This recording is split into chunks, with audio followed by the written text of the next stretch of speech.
Welcome, everyone, to Deep Transformation. And today, our guests are always special, but this is personally very special to me. And today I'm gonna interview, or basically have a conversation with that man that you see up there besides me, Dr. Roger Walsh. And let me say a little bit about Roger from my perspective. Well, he is an MD, a medical doctor, a psychiatrist, and a Ph.D., and has written numerous books on various subjects that have to deal with transpersonal, integral, spiritual subjects. And one that I've given away so many times, Essential Spirituality. I don't know if I still have my copy, but I think I'm a large part of the sales of that book, Roger. So thank you for that. Bless you, John. Yes. And when Pam and I, many years ago, were in the Bay Area in graduate school studying transpersonal psychology, Roger and his wife, Frances, were just like, they were up there in the firmament. They were the people that we really, we had great respect for, their teachings, their books, and they were like just kind of role models for us to continue our studies. And then I followed Roger when I began to get into the integral world, and went to conferences, and there's a lot of really brilliant, interesting people talking, but I always made sure that I heard Roger's talks because they were always profound and really moving. And he seemed a man of not just great intelligence, but great integrity, as well as a man of many, many years of spiritual practice behind him. And so all the talks were great. And a few years ago, we ended up at a integral conference in Hungary, and we started talking. And I think I talked to you before years ago, and I just want to say he was one of the original sponsors of Ken Wilber, and Ken lived with him when he was a young man in his house with his wife.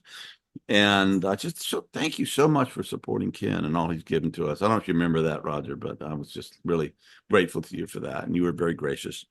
And then we went to a conference, and I had just lost my parents, my beloved parents, and Roger had just lost his beloved wife, Frances, and we started talking, and we were both kind of broken open, and we had a beautiful, soulful conversation and made a deep connection.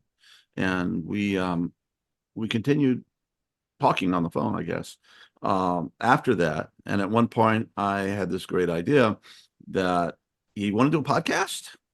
And Roger, well, I think he said yes the first time. And one of my ideas, if I have a podcast with Roger, I'll be able to interview him. And I'm so looking forward to that. Well, of all the podcasts we've done, this is the first time I've been able to interview Roger. And so this is really fun for me. And again, I have great respect and great personal affection. And I just like this guy a lot. And today we're going to be talking about the subject of shamanism. Okay. And this is Roger's book on shamanism, and it's just come out in its beautiful second edition, and it's full of beautiful illustrations, great writing, and magnificent quotes from magnificent souls. And a subject that I've been very interested in, and I've had experiences with, or that have touched my life, and I think has a role to play in bringing us back together and healing us in relationship to God, our souls, and each other, and the world and the cosmos. And shamanism goes right back to our ancient ancestors, and we all had some.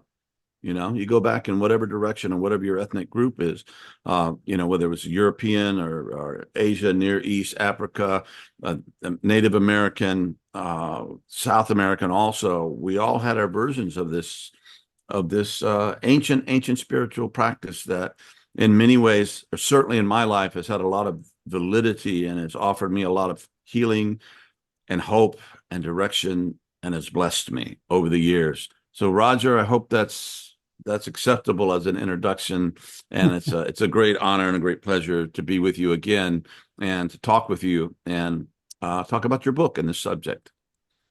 Well, thanks very much, John. That's very generous. And yeah, it is amazing that this tradition is the oldest spiritual tradition we know of, and it dates back, as best we can tell, from cave paintings, perhaps tens of thousands of years. And that, as you said, it really, one of the amazing things about shamanism is that it's found around the world in most, historically anyway, in almost all continents except Antarctica.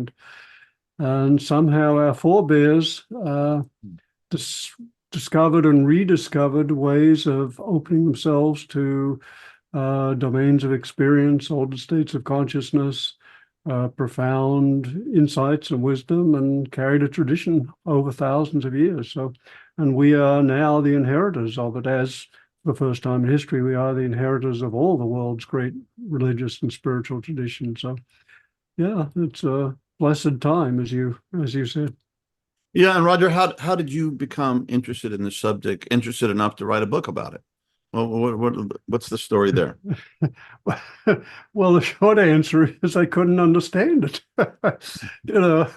When I finally broke through my reductionist, materialistic, scientistic worldview, which had been the way what I was well, not born into, but born myself into somehow. I became a very enamored of science at a young age and worshipped at its altars and deified its scientists, etc.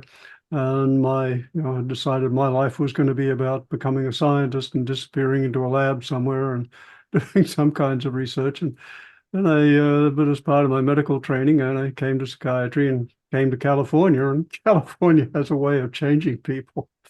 And I went into my own therapy, and that just totally changed my life and opened me. I realized for the first time in my life there was an inner world as vast and mysterious as the outer, and that it was a potential source of knowledge and insight and wisdom and intuition, all these capacities I had no idea existed. I felt like I'd lived my entire life on the top 6 inches of a wave on top of an ocean I didn't even know existed. It just was radically transformative. How could I have lived my life utterly out of touch with this inner world? And as I looked around the culture, it looked like most people were also out of touch with this. And that somehow we as a culture were sleepwalking through life unaware of the resources and capacities and gifts that we bore within us. And it just blew me away. I could not understand it. I spent some years kind of trying to make sense of this and to orient myself. And so I went through a whole slew of human potential trainings, psychotherapies, you name it, Gestalt, TA, TM, Esterica, you name it, I did it. I just spent a couple of years going through all these training programs and eventually found myself, to my great amazement, doing, in some kind of contemplative practices, trying to learn how to meditate. And I couldn't really understand why, because I knew religion was the opiate of the masses. Why was I, voluntarily addicting myself to some opiate? And yet they seem to be beneficial. I couldn't figure it out.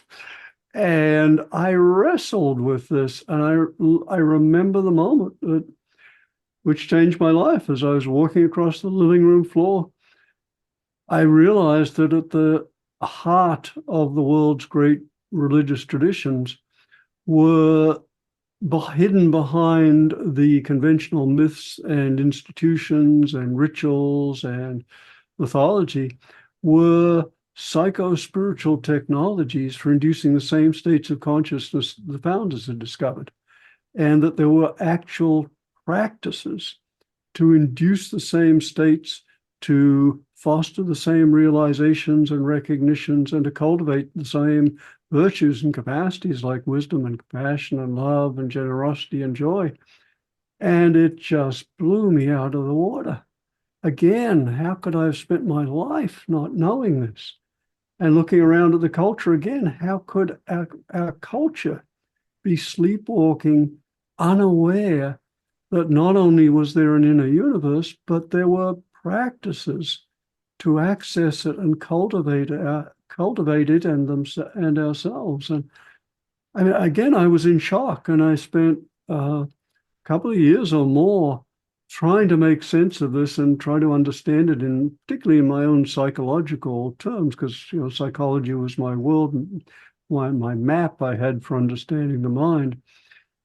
And gradually I moved into a study of comparative religion and looked at the world's traditions, and I began to understand how they operated. I could see that, for example, Christianity had its practices of prayer and chanting and hymnals and reciting the Psalms, and the contemplatives, of course, had those who disappeared into the desert, as the Desert Fathers did, had their more rigorous ascetic practices, and likewise, the Islamic Sufis had their zikr, their remembrance of God, the recitation of the names of God, the qualities of God, 99 names of God, etc.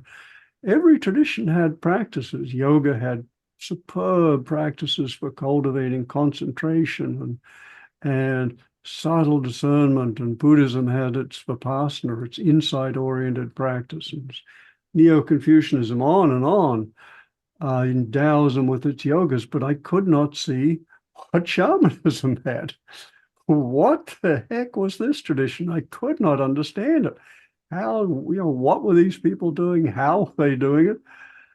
And so I started reading it, and it didn't. I mean, the books were written just didn't make sense until finally I read the classic by Eliade titled Shamanism, which I would not recommend. It's a huge, thick, dense tome, which you can lose the forest for the trees.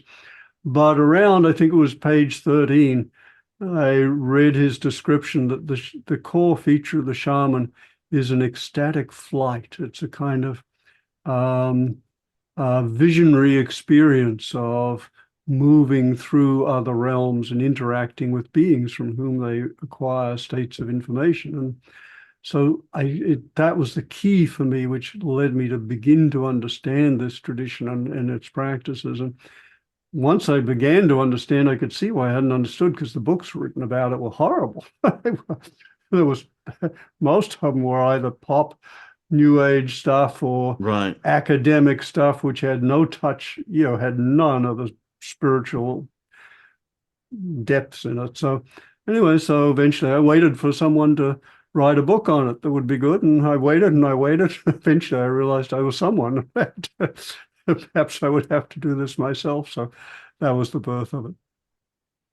Beautiful. Yeah. And my experience too, it was probably shamanism in the form of the Plains Indian, the Native American tradition, the Lakota and Dakota. I had a good friend who was a roadman who led ceremonies in the Native American church, and a medicine man. And I would always introduce him in the early days as Lakota, and he'd go, John Dakota. So, okay, sorry, Derwin. His name was Derwin White Lightning. He's no longer with us, but I learned a lot from him. And then later with Wallace Black Elk, who I became connected to in the latter part of his walk on Earth. And I was very broken at the time and very lost. And I was asked to go and see if I could. We were at this Whole Earth Expo deal, and one of my Native American medicine woman friends said, "Can you go?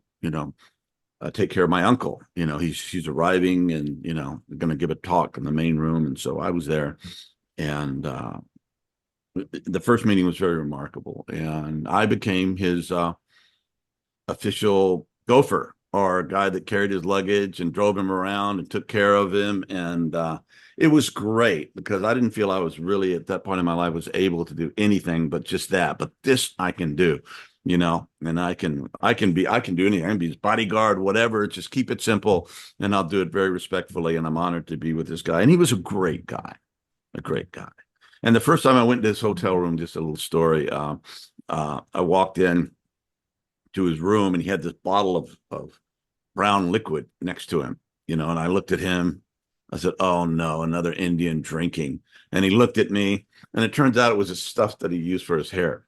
And so he he just saw what I was doing. Like, okay, okay, I'm sorry. And he had a great sense of humor, and I used to sing songs, when he would talk when we were in the Northern California. Spent a lot of time visiting there, and it was there's some kinds of shamanism that I've read about and I read about in your book that has kind of a more negative, uh, power, and like voodoo and curses and black magic and all this stuff. But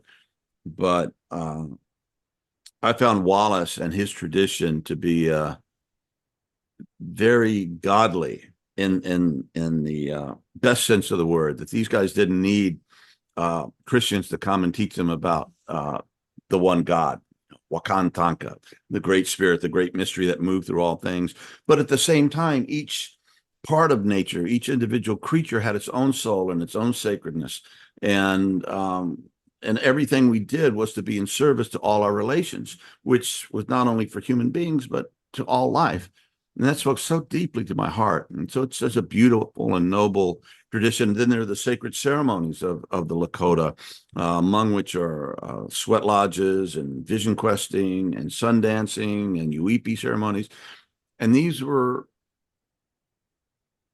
somehow in Christianity, some versions anyway, it's like Jesus did all the work for us, right? He died on the cross and we punched our tickets and we're good to go.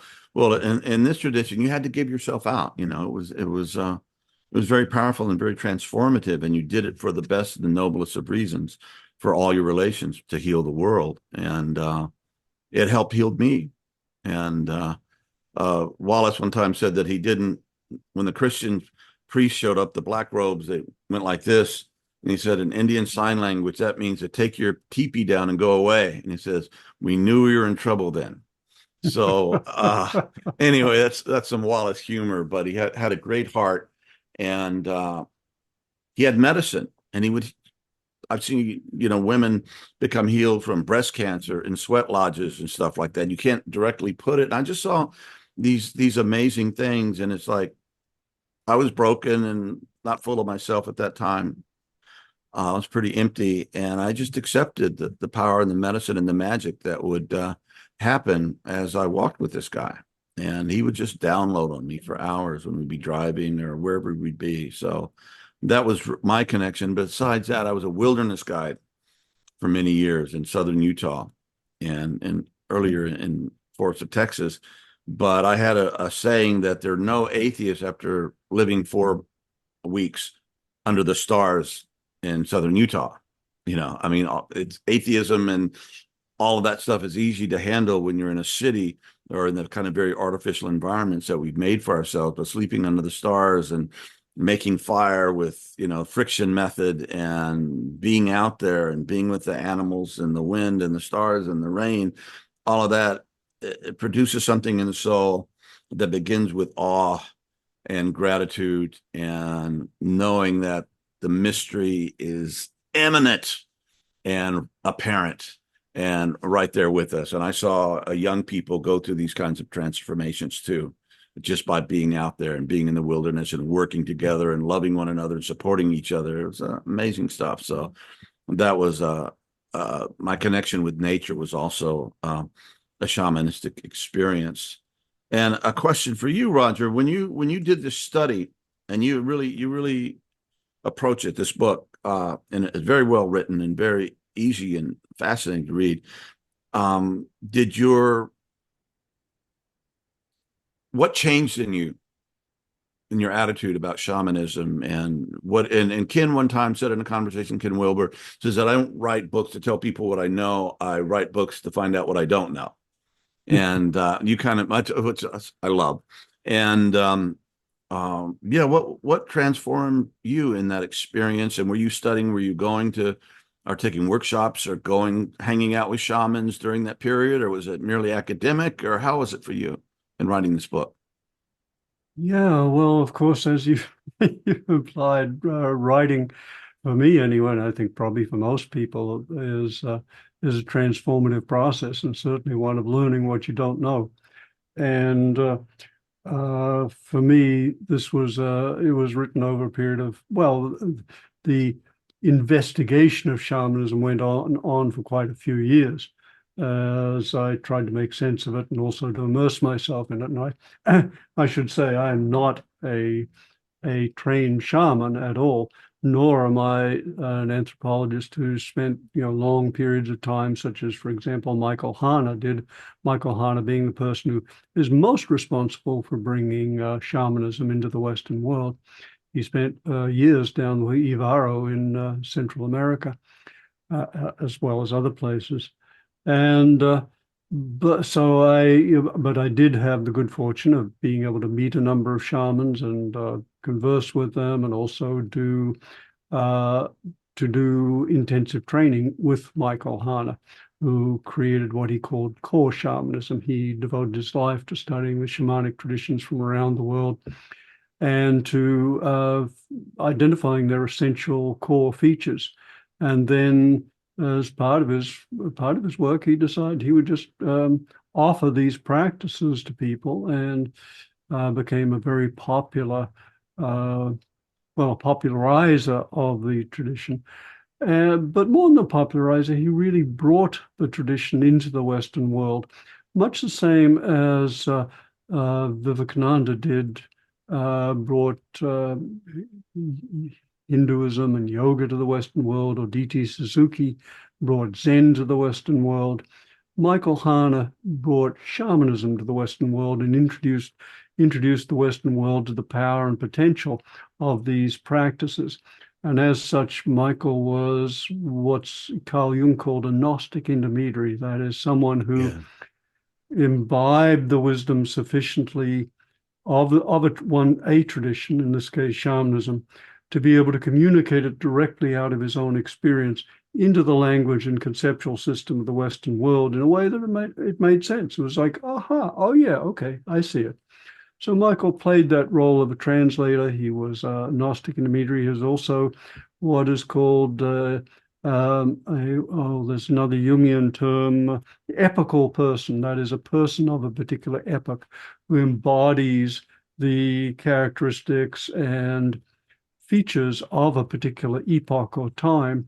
And in our own time, this is the first time in the world's history we've ever had access to all the world's spiritual traditions. And Michael Hana was someone who was epical, that is, a person of our time, in helping this confluence of traditions, and also epical in the sense of being a bearer of a tradition and bringing its wisdom and power to another culture. And it's interesting, I'm saying that this is the first time in human history we've ever had access to all the world's religious, spiritual traditions, and that's true. The closest Ken Wilber and I could come to something like this was Alexandria 2,000 years ago, when the meeting of Egyptian and Asian and Middle Eastern traditions flourished, and there were people like Plotinus who studied at Alexandria and created their own form of practices back in Rome, as essentially founded what's called Neoplatonism. So my own experience has been a mix of direct experience and a lot of study. And I don't, as I said, I'm not a shaman, and I don't have the in-depth field work experience of anthropologists. I think what I felt I could contribute was a big picture perspective based in large part on Ken Wilber's integral framework, and an interest in cross-cultural and interreligious studies, along with my psychological and psychiatric background, so that I could, hopefully make sense of the shamanic tradition and honor it appropriately, as you have done in your life and your work with so many Native American elders. And I should mention you've brought some very exquisite Native American elders onto our program and Yeah. interviewed them, and they have been just wonderful sources of wisdom. My goodness. Who Mhm. was the 89-year-old we interviewed that had the energy of a 30-year-old? I can't remember his Yeah, name and right now. right. I can't either, but he was It struck was by Charles lightning. Lawrence. Like That right, was, Charles Lawrence struck by lightning yeah, 5 different times. I mean, that is like in the shaman world of the native peoples of this continent, that's big medicine. Not that's only did big, he man. survive it, he Yeah, and he got yeah, death medicine. He helps people die, yeah, in good ways. I yeah. mean, that's amazing, man. Which is one of the roles of the shaman, a so-called psychopomp, a guide of souls. And yeah, and Charles Lawrence was just amazing human being. I want to be like him when I grow up, I I know. tell you. And I want to just say another thing about one of the points you raised, John, and that is the sweat lodge. You mentioned some of the practices of the Native American, the Plains Indians, etc. And you mentioned the sweat lodge, and I, in my naivete, was looked for an opportunity to do a sweat lodge, thinking I was going to have a nice sauna. Oh man, was I humbled. Those things are really hot.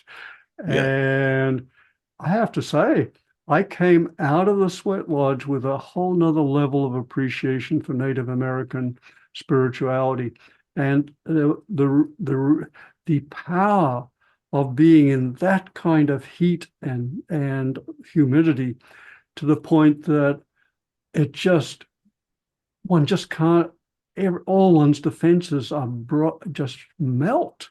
And every every capacity for holding on melts. I remember one stage I peed in my pants. I just had no muscle power or tone, and defenses melted. And in that space of defenselessness, the fact of one is listening to everyone offering their deepest prayers and their highest aspirations. It's like it just goes in and touches and heals and transforms in a way I had no idea of the power of that practice.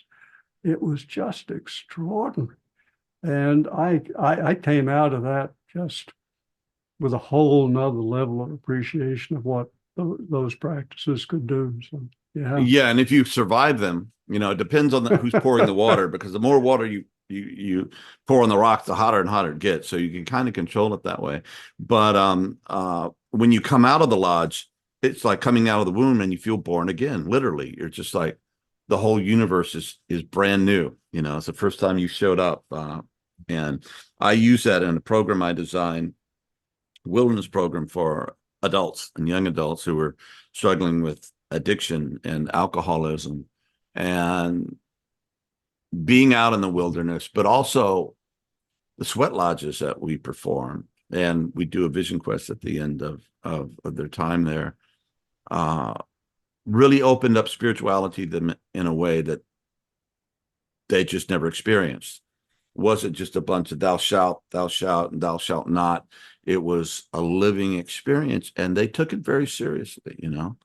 They were in Yeah. trouble, and they knew they were in trouble, and they would really pray their hearts out. And they would pray, and we'd sing songs together, and drum and pour our hearts out, and very, very holy, transforming, purifying experiences of the sacred. Uh, Very, very good stuff. Very good medicine. And um, with Wallace, he'd Yes. let me pound the drum, and he'd say, like, pound it so the spirits can hear. So it wouldn't tap, tap, tap, bam, bam, bam, bam.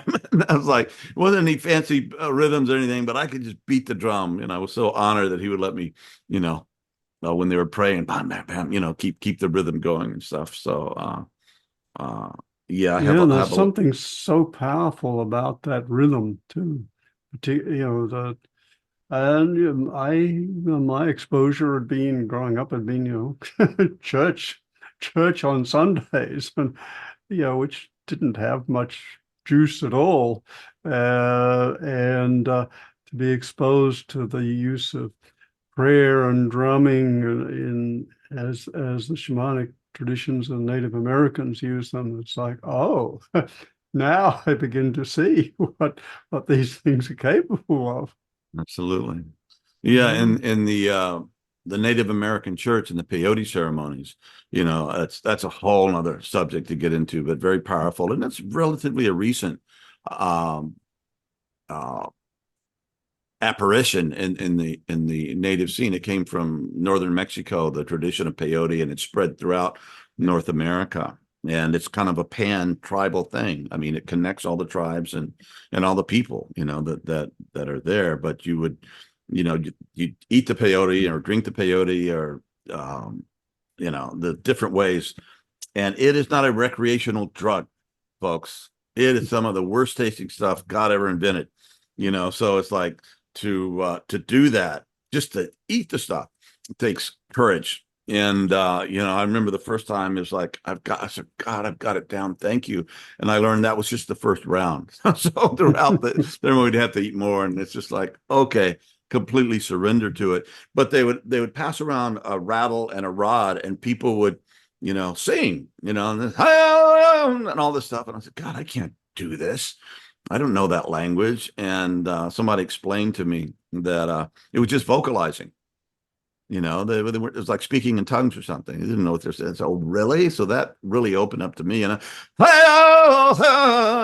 just pour your heart out to your brothers and sisters and to the Great Spirit and all this, all our relations, and very holy experience. And one time, this is a great, like you were talking about Alexandria and the traditions coming together. In Sweat Lodge, I noticed that a lot of people were singing to Jesus, and so I think it was either the morning afterwards or during the bath. I think it was the morning afterwards.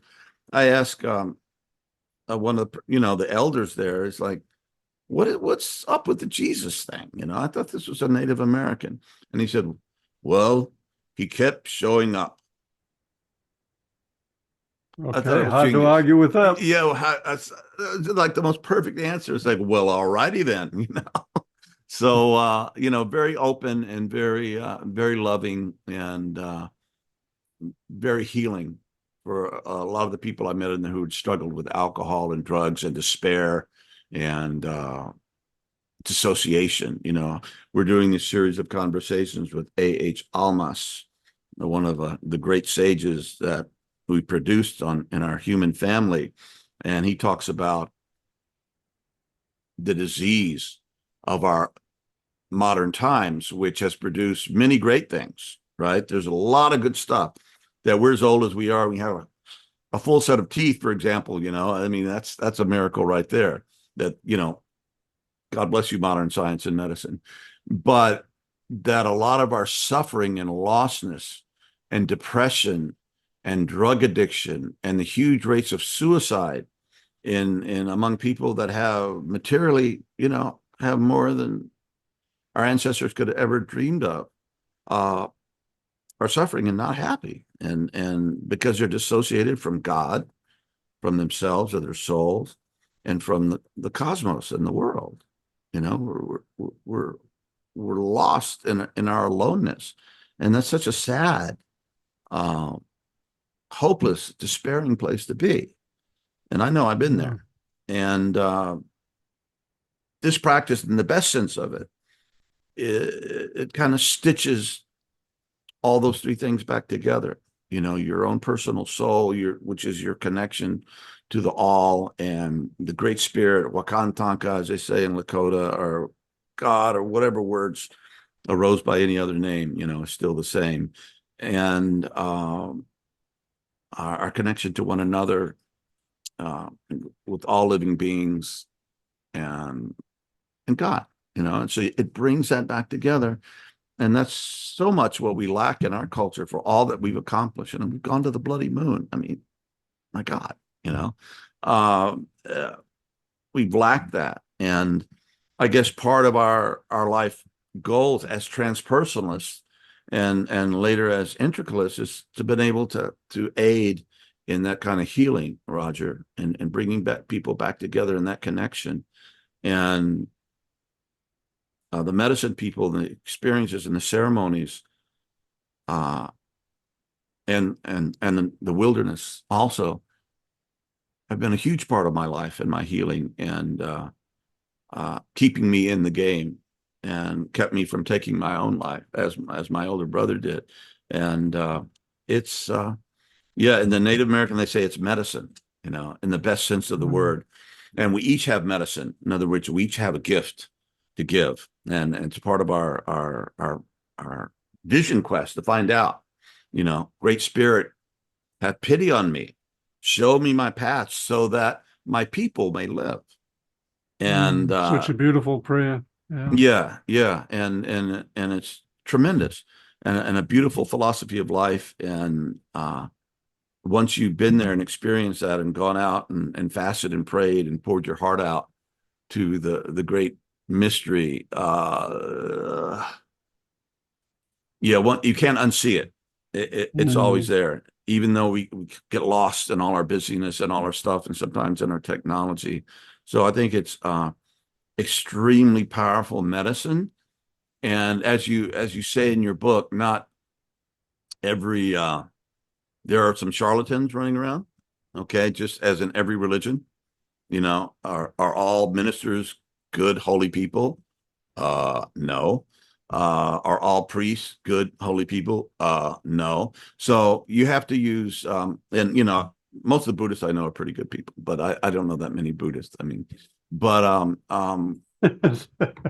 yeah. So you have to use discrimination too. Yeah, yeah, yeah. There's certainly a role for discernment in all traditions and in all of life. And God help us, right? gosh, you raised so many important points, John. Just first off, to acknowledge the extraordinary amount of suffering in our own times and world that reflect to a large extent the artificial lives and lifestyles and environments within which we live. We are conducting a massive uncontrolled experiment in which, for the first time in human history, most of the world's population lives indoors most of the time under artificial lighting, eating, for the most part, artificial foods with artificial diurnal rhythms.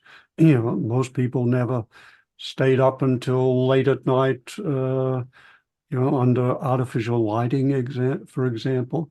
And with several hours a day in the Western world spent looking at screens.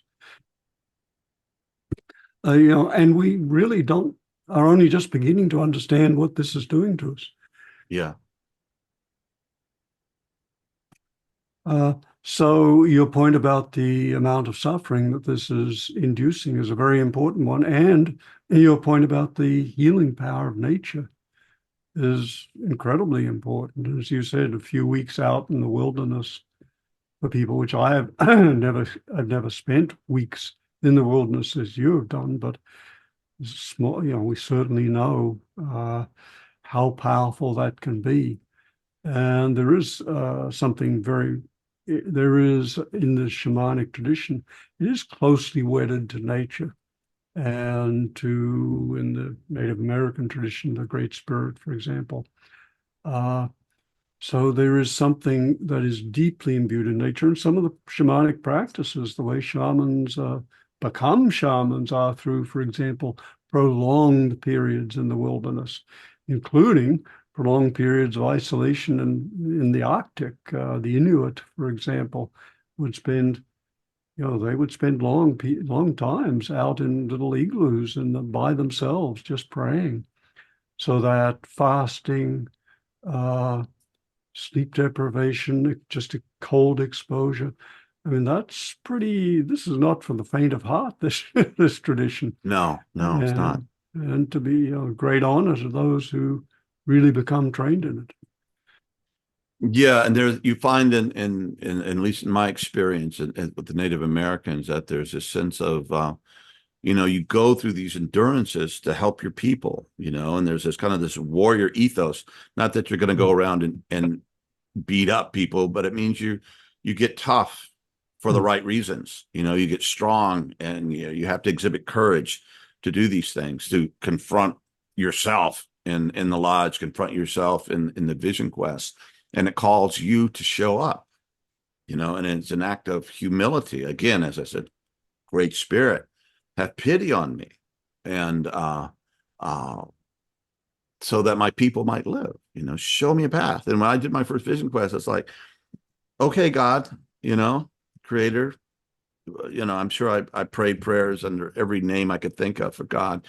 And I'm a wreck, and I am not going to survive unless I have a purpose. I have, something to hang my life on, because it's not just enough. I wasn't a 7 on the Enneagram. I'm a 6. So just having a good time was never enough for me. And because I wasn't having a good time, I felt empty and lost. And yeah, spirit, God has been faithful to help me. And for example, I had experiences with wolves. Okay. And on my first vision quest, I was on Dark Canyon in southern Utah, next to the Blue Mountains, part of it. And I found a ledge up there overlooking it. And I got sick as a dog. I think my body was just purifying. Well, that's what fasting does. And, I said, well, it's a good place to die, because I felt like I was dying. And I just got under this juniper tree and just sat there, feeling weak, lost, and ill. And then a little bird came and lit on my knee. They could pretty much sense that I wasn't a threat at that point. And it was like such a tremendous blessing. Thank you, little bird. And then I had a vision in this the computer generated thing in clouds. You see how they shape into things. And I was looking at the trees across on the other side of the canyon, and in Dark Canyon. It's a great name for a vision quest. And I saw a wolf's face just shape out of the trees. I mean, a realistic face of a wolf, just looking at me.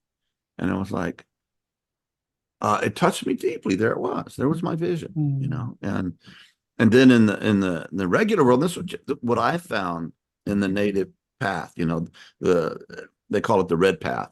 You walk the red path is walk in a sacred way. That's another thing they get out there. Oh, and here's a little footnote. One time, Wallace, he got a lot of heat from some of the people on the reservations because he would let everybody into his lodges, white folks, all this stuff. And he said one time in the lodge, basically, all our blood is red. So kind of get over yourself. That's a great line. Isn't that awesome? It's like really? such wisdom. Thank you, grandfather. And so I had wolves showing up in my life, and I'll tell you one of the weirder ones. We were in Martinez, California. I'm sure you know where that is. That was where John Muir lived as an adult. He had his house there, but it's also all these oil refineries and whatnot there.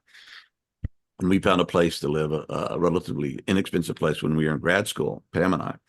And we were at this gas station right across the street from the oil refineries, with all its steam coming out and weird lights and, and all this. It was kind of rainy and the asphalt's all kind of wet and oily. And, there's like a 7-Eleven convenience store. And it's just like one of the most awful, for me, aesthetically painful places to be. And I'm putting gas in my car, and this big white wolf comes out of the darkness and stands right next to me. And he doesn't have that'll get your attention. He doesn't have a collar on, and he's not muddy like he's been surviving. He's just this perfect white wolf, and he lets me touch it.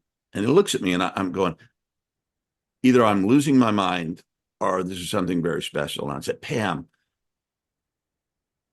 do you see that? She goes, yeah. So I have, and she's a very sane woman. So I actually have proof that happened. And there just seemed, and that was when we were deciding to move from the Bay Area to go live in southern Utah to be close to the wilderness. And I felt that was I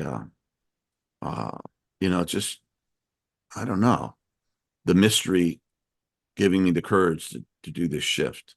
And other things like that with wolves that kept showing up in different places. Beautiful. And Yeah. they're very beautiful, amazing animals. And the more you study about them, I was thinking about that today when I was rereading your book. And yeah. Do you think of the wolf as your power animal in that way? Yeah, I think so. If you have to, it's definitely a guide. It definitely, when my brother, we were doing the ceremony for him, he had committed suicide, my older brother, and me and my older brother were our parents' place. They had a big pasture with live oak trees in back. We're out walking. I think it was after the ceremony, and this big wolf just walks right across our trail. And you look at the books, and wolves have been extinct in that part of Texas for many, many years, for decades. They're not there. And I was just like, oh, thank you. I was so broken. And other experiences like that have been so yeah, I would say that's something that speaks deeply to my soul. And because of the common parlance, power animal, sure, I'll say that. Yeah. I mean, of course, one doesn't have to put a label onto it, but that would, of course, be the shamanic label that, if they were going to put a label on, would be your power animal. Yeah. It felt sacred. I'll say that for sure. Yeah, beautiful. Greetings, everyone. This is John Dupuy, and I'm here speaking on the behalf of the Deep Transformation Podcast and our team and my co-host, Dr. Roger Walsh. If you're listening to this, you've probably been moved and inspired by the content, and it's certainly been a miraculous alchemical journey for Roger and myself and those who have been following us. So what I'd like to ask you to do, if you feel so guided, Spirit says, do this, or an angel with a flaming sword comes up, says, do this. Anyway, any of those things, if you'd like to help and donate on this page, it could be a one-time gift, or it could be an ongoing monthly, however you feel best guided. But let me tell you what it'll be used for. We've done this podcast thus far out of pocket. Okay. Roger and I have paid for it. We feel it's been very, very successful, and it's important what's going on here. And we would use your donation to improve the quality. I don't know if we can improve the quality of the conversation, because basically in God's hands, and it's been going very well. It's been really extraordinary if you've watched the podcast. But we would use it for that, and chiefly to market this and get it out to a larger audience, because we think it's worthwhile, and we think it has a part, ever so small, in this vastly changing, very interesting time in human history and the history of our planet. So if you can help, if you feel so guided, we would really deeply appreciate it. God bless and thank you. And I want to pick up on something you mentioned a couple of times, John, and that is the importance of a sense of purpose and service, that at its best, and let's give it credit, this tradition is usually for its best, there is an ethos of service at its heart. And the way I define shamanism is that the term really refers to a family of traditions, not a single one, because there are variations across cultures and situations, etc. But the term shamanism refers to a family of practitioners who voluntarily are able and do enter altered states of consciousness. And in those altered states, they experience themselves interacting with beings of one kind or another, from whom they acquire either power or information or healing capacities. And they do it all in order to be of service to their community. And that's the final goal, is that service to one's community, which is the distinguishing feature of a true shaman, as opposed to, say, the sorcerers you mentioned, or the witch doctors who use whatever capacities they have for malevolent purposes. And it's interesting that across the world's traditions, service is both a means to and the culmination of the path. That is, one doesn't do spiritual practices for oneself alone, because that would just be reinforcing the ego rather than transcending it. one does it in order to be a more effective instrument of service for the welfare and awakening of all. And it's a beautiful aspiration, and it really is a common theme across the world's great spiritual traditions. I spent 3 years, you mentioned the book, Essential Spirituality, the Seven Central Practices. I spent 3 years researching and writing that book, and just blew me away that in every single tradition, the culmination was service. Now, it was emphasized to different degrees and different ways, but service, certainly in shamanism and other traditions, was a core element, and service as both a means to and an expression of one's realization. That is, that service itself was a path. If one serves wholeheartedly and selflessly, it wears away egocentric motivation. It purifies one of things like greed and anger and jealousy. And it really does hone one in a very beautiful way if one's aspiration is to be a more effective instrument of service, so that it's a beautiful practice and part of any path.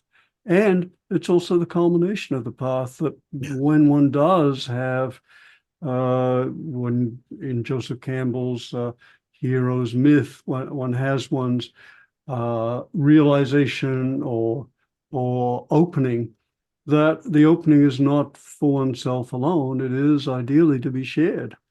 And so one practices service both to come to a deep realization, insight into the nature of reality and oneself, and one then uses one's insight and understanding and wisdom and compassion that have been cultivated through service in order to serve and awaken and help and heal more effectively.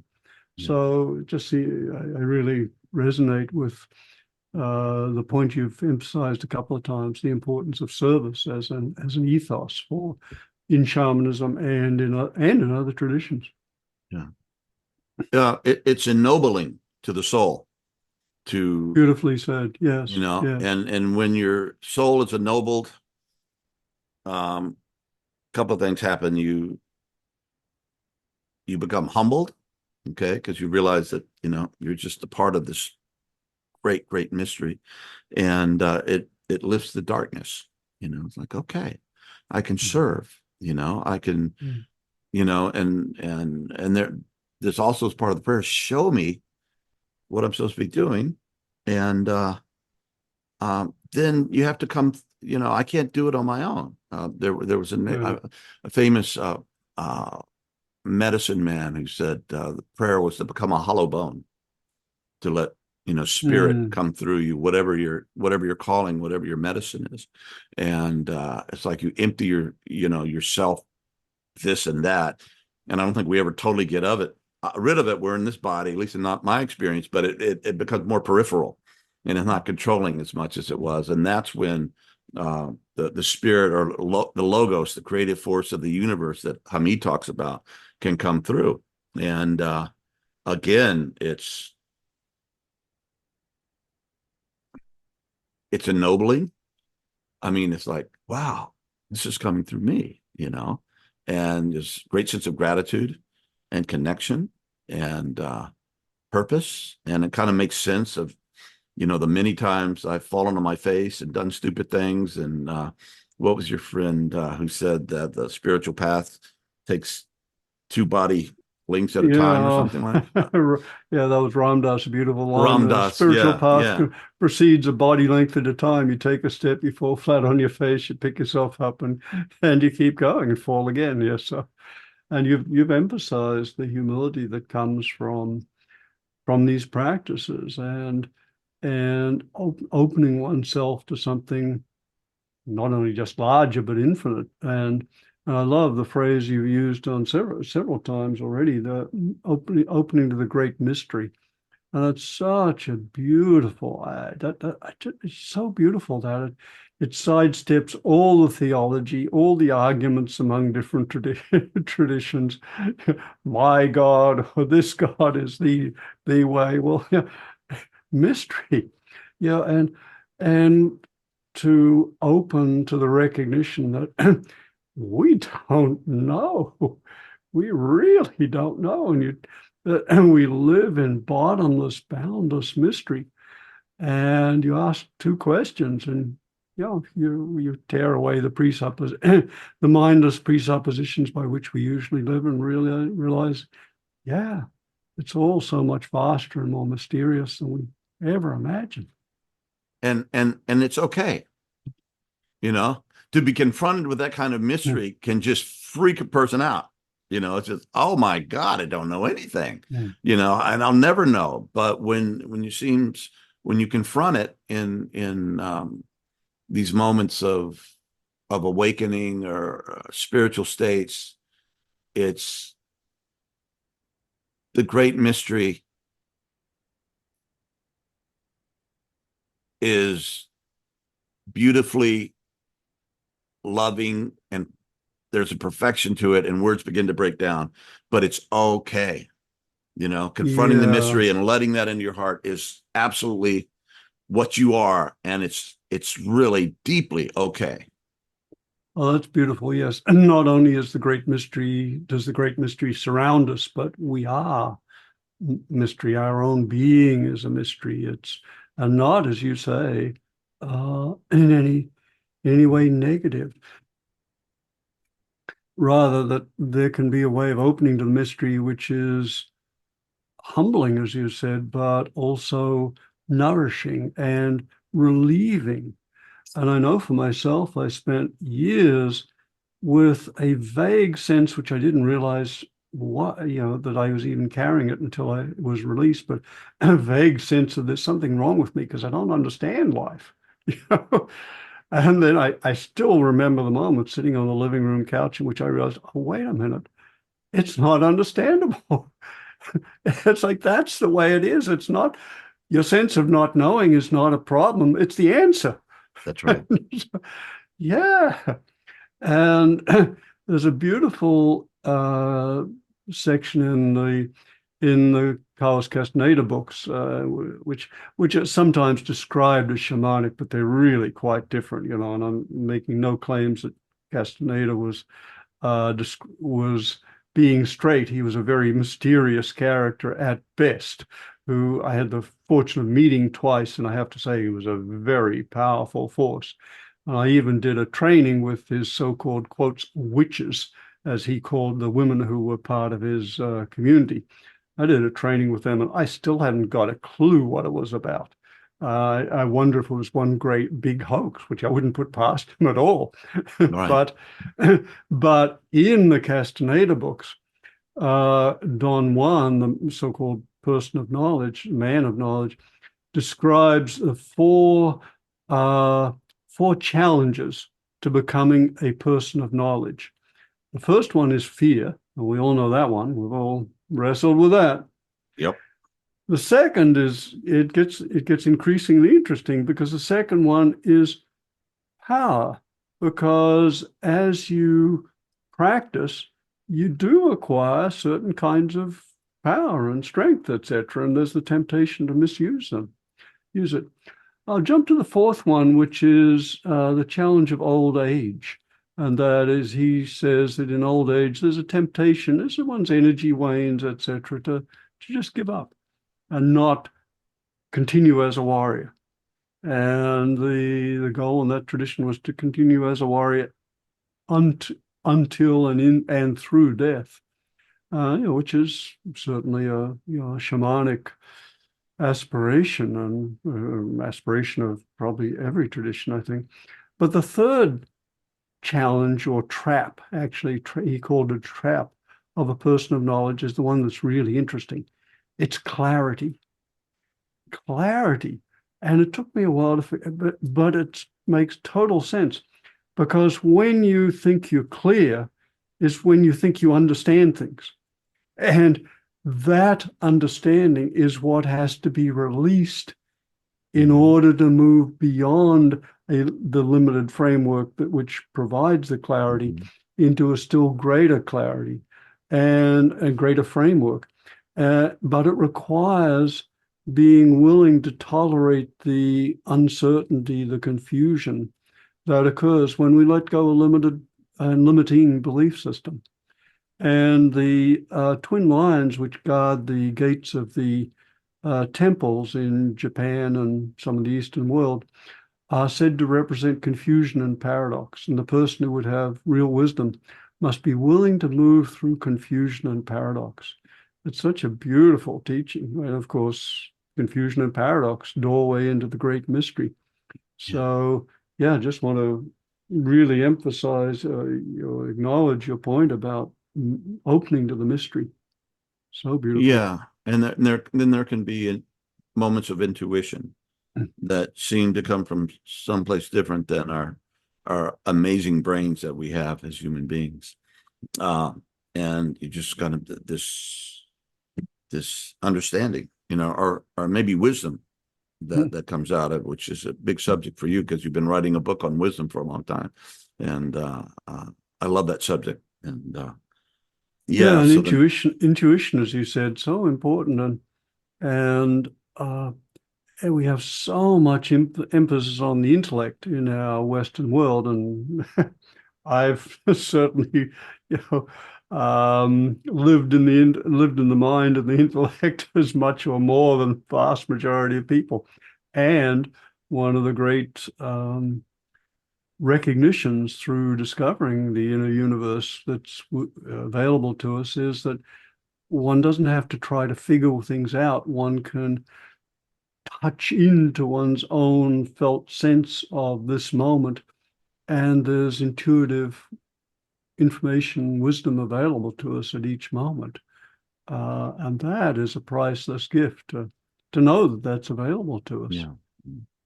And of course, the contemplative traditions, meditation, yogas, etc., have as their goal a calming and clarifying and quietening of the mind so that we can more easily access that intuition, or as Ken Wilber would call it very precisely, transconceptual intuition. It's an intuition that doesn't negate the intellect, but it transcends it. And as Wilber so beautifully points out, to transcend is to go beyond and to include and integrate. And so at its best, transconceptual intuition has a direct felt knowing that it makes use of, and can employ the intellect as appropriate to articulate and fill out and conceptualize those intuitions. So it becomes what Ken Wilber so beautifully calls a vision logic. One has a vision, one has a logic, but it's a logic not of a clinkety linear thinking, but rather a more visionary, intuitive, logical capacity, which makes use of the intellect, but is not bound to and by the intellect. Beautiful. Yeah. And it says in the Old Testament, I think it's in Proverbs, a very famous little bit here, but it says, without a vision, the people perish, and Yes. and brilliant Abraham Maslow, whom I loved, he said most of our psychology is based on studying pathology, unwell people. And that's how we put our maps together. But let's look at the people that are exemplars of humanity, role models, if you will, and see if we can find any things, that we can learn from. And one of the things he said are having these, what was the word that he used for spiritual experiences? Peak experiences, yeah, peak experiences, right. And says those are like our vitamins to the soul. And without them, we perish, as the Bible says. Without a vision, the people perish. And it's those flashes of insight that keep us going, and make living possible and make dying possible. that knowing. Oh, well, that's And beautiful, John. I think yeah, you're making something, clarifying something for me, because yes, I've certainly, as we all have, read those lines, without vision, the people perish. Um, and yet you're filling it out for me in a way. I'm linking it to what you said before about the importance of purpose. The vision provides purpose and yeah, meaning. And without purpose and meaning, yes, life is bereft and desolate. And why live? So, yeah, I think you're really pointing to something very important there. yeah. And one of the, of course, again, talking about death, one of the things that we all have to confront, and we don't like to think about it a lot. Probably most of us is just scary, as we don't know. And one time in one of my ceremonies or experiences or quest, um, I just put out the question, what about death? Great Spirit, what about death? And the answer that I got really helped. And the answer was this. The voice said, God said, as I experienced, I will be there. Mm, It said, okay, you don't have to say anything else. That's, thank you. That's enough. And sometimes when I'm in a dark place or despairing, I'll remember that, it says, I will be there. beautiful. Yeah, yeah. Oh, well, that's and I guess one of the lessons of each tradition is that, that will be that, for want of a better word, is with us in each moment. But how much can we open to it? Yeah. And yeah, and I have to say, one of the blessings of writing this book has been that it opened this tradition and these perspectives and visions and possibilities to me in the way that they began. They made they made sense. It's like, oh yes, what a gift that humanity has discovered this discovered, created, was guided to this tradition, and maintained it over thousands, perhaps tens of thousands of years. Yeah, very beautiful. Yes, indeed. Yeah. Yeah. Um, Gosh, so many directions we could go here, John.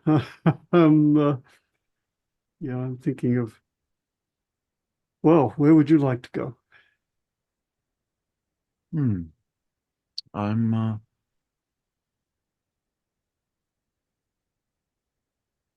I'm feeling pretty at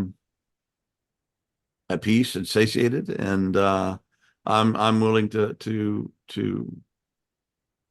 go anywhere. Nothing's coming up, but I want to ask you, Roger, is there anything? I mean, this is your book, and we started out, it was this the this new edition coming out gave me the opportunity to talk to you like this on the podcast, and I always was looking forward to this, and I think it's been really good.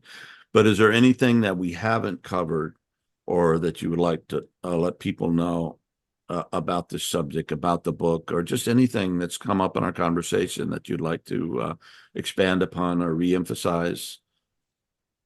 Let's see, well, maybe to acknowledge that the shamans were the first kind of GPs in our human history.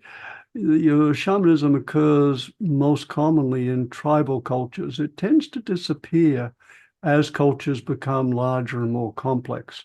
And the shaman tends to be replaced by specialists, by, for example, priests who conduct rituals, or mediums who channel spirits, or uh, um, physicians, medical people who deal with illness. But the shamans, for thousands of years, as best we can tell, filled all those roles. Yeah. They, they were the medicine man, the spiritual guide, the spiritual intermediary, the counsel, tribal counselor, the psychopomp, that is one who guides the spirits of the dead and communes with them, and the mediums. They channeled, quotes, spirits. And of course, what a spirit is a whole, that's a whole tricky question. But they did it all, and they lived. They also had their role in the tribal community. It wasn't like it was a full-time profession for them, as best we can tell from contemporary societies, anyway. So the fact that, for thousands of years we had people who somehow transmitted these capacities across generations, and of course how humans discovered this tradition. How did they across multiple cultures? Because as you point out at the very beginning, shamanism has a worldwide distribution, and so did it diffuse across continents? Well, that's very unlikely. So it must have been rediscovered in various places at various times. And one of the beauties of shamanism is the practices are relatively easy and rapid. That is, you listen to a drum for more than a few minutes, you find yourself moving into an altered state of consciousness. You expose you spend time in the wilderness alone, and as you know much better than I do, as you said, there aren't any atheists under the stars. And likewise, if one discovers a nice, interesting mushroom and ingests it and finds oneself having incredible ecstatic visions, then that information is likely to get recorded and passed on. So somehow human beings discovered these practices and welded them into a spiritual tradition which survived across possibly thousands of generations, and served their tribes in these remarkable ways. And so, just to acknowledge what a gift. And of course, they were also the world's first mediums. They really spoke with the, quotes, spirits. And of course, I'm not, boy, the question of what spirits are, that was a very humbling experience writing that. I said, of course, you can't write a book on shamanism without dealing with spirits. So I set out to write a couple of chapters on, what is the experience these people have of channeling spirits or communicating with them, and how to have a chapter, what is a spirit, in which I started to write about, well, spirits are these psychological, these constructs of the mind, they're parts of the psyche that, et cetera, et cetera. And the more I got into it, the more I realized there's no way of knowing. There is no way that I can see of determining what is technically called the ontological status, that is the actual nature of the being of a spirit. Is it a part of the psyche? Is it an independent intelligence?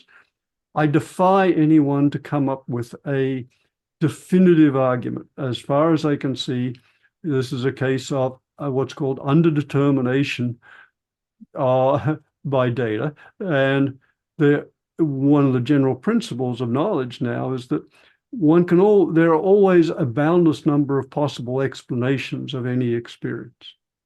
And what one ends up with is what's called indeterminacy. One cannot come to a definitive conclusion about the ontological status of spirits.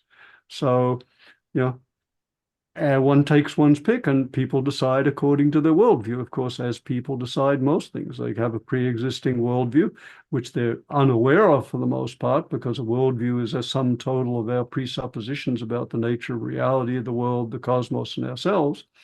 And that is the framework through which we look at ourselves and the world and interpret everything. So most people, most of the time, make their decisions about complex things such as the nature of death or what is a spirit based on their presuppositional worldview.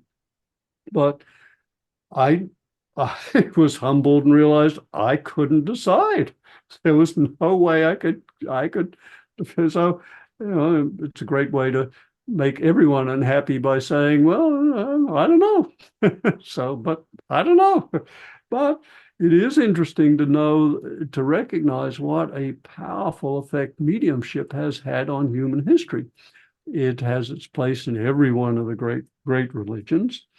Uh, and for example, the most famous Western oracle or medium was the oracle at Delphi in Greece, which the Delphic priestesses sat in a particular place, which looked like it was over a volcanic vent. So it may have been inhaling some kind of interesting chemicals and gases. And they supposedly channeled one of the Greek gods and proclaimed, gave advice, and they had an impressive enough track record to stay around for 1,000 years. Right, right. And they also were pretty smart in some of the advice they gave, allowing latitude for interpretation. For example, everyone who could in Greece would come around the Western world, then would come to ask questions of the Oracle of Delphi. And Croesus, who of course is famous for being the saying richest Croesus, because he was the wealthiest person of his time, came to the Delphic Oracle asking whether he should invade his neighbor and get still richer. And the Oracle gave the advice, if Croesus crosses the river Halys, which was the river dividing him from the kingdom, he will destroy a great kingdom. So Croesus invaded and did destroy a great kingdom, his own. So it's like, you can't fault the oracle. It was right. but it certainly gave itself some latitude there. So this has changed history, and of course we tend in these scientific days to dismiss mediumship, and yet most of the cases are pretty uninspiring. But there are some. William Blake, for example, the great English mystic, the world religions. There was a woman at the beginning of the 20th century, Pearl Curran, who supposedly was channeling some early English woman, and she could dictate a poem faster than the transcriber could take it down, or on any topic she was told to write on. And she could even write two poems, giving one line from one, another line from the second, go back to the first, etc. And as people said, this is impossible. But so what to make of those? And of course, in our own time, the most what Ken Wilber called by far the most sophisticated of all channeled work is a curiously titled thing called A Course in Miracles, which Right. Couched in Christian language, and I've spent a lot of time studying that. And as far as I can tell, it's well, Ken Wilber himself said it was on a par with anything in the great tradition. So, and that was a channeled work. It came through a very unwilling channel, a professor of psychology at Columbia Medical School who happened to be an atheist Jew. She didn't want to channel it, but I mean, you couldn't make this story up. And frankly, I wouldn't have believed it if I hadn't had the opportunity of meeting her and quizzing her, and also quizzing the man who helped her take it down. So what's a spirit? Don't know. But shamans have communed with them for millennia and guided their peoples, and these experiences have changed human history.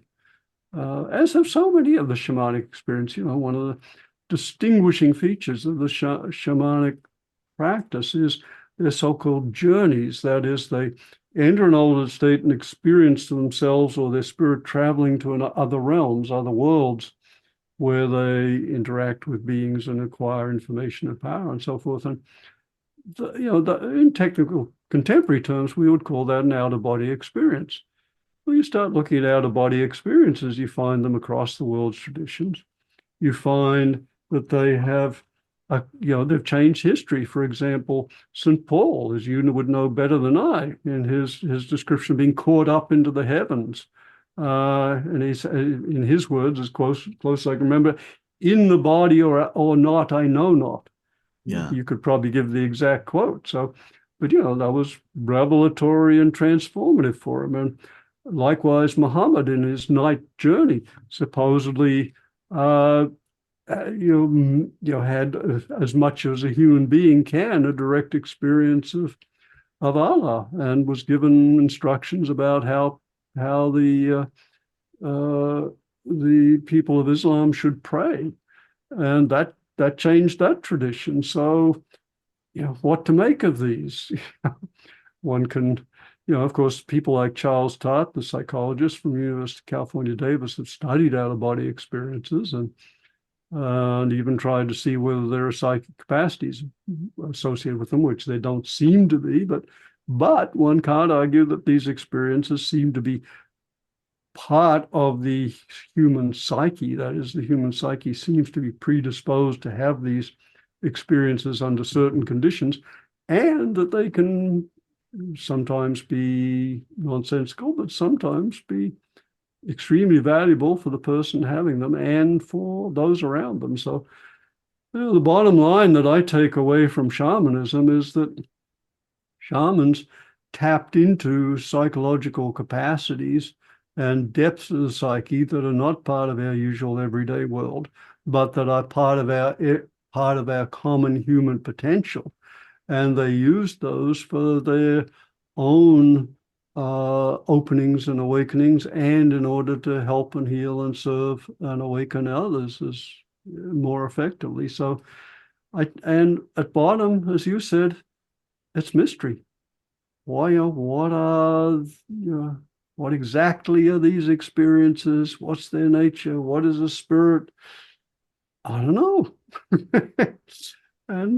and I think, as you said beautifully, the mystery is opening to the mystery can be healing. So I think shamanism takes us to the doorway of mystery and leaves us there with a glimpse of human possibilities, which we have yet to fully open to and comprehend. And so, Yeah. even though it's thousands of years old, this tradition points to our potentials and possibilities in ways that we still have much to learn from. Yeah, and it hasn't died out. If something was just a Oh, bad idea that, just didn't work and had no basis in anybody's experience, these, it would have just been, like eating those red berries will kill you. That's not a good thing to do. So you learn from your experience, and it has endured. And I think there's been, in our scientific reductionistic uh, way of looking at the world, it created a tremendous hunger for that. And so we started looking back to the ancestors.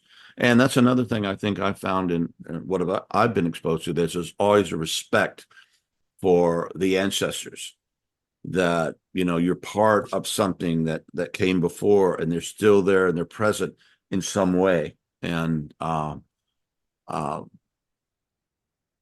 that seems to be the way of things when we get these altered spaces. And of course, with the psychedelic revolution in the 60s, which continues, you can't argue that an experience like the Book of Revelations could not have happened. He was just making this all up, because you've had experiences like that yourself.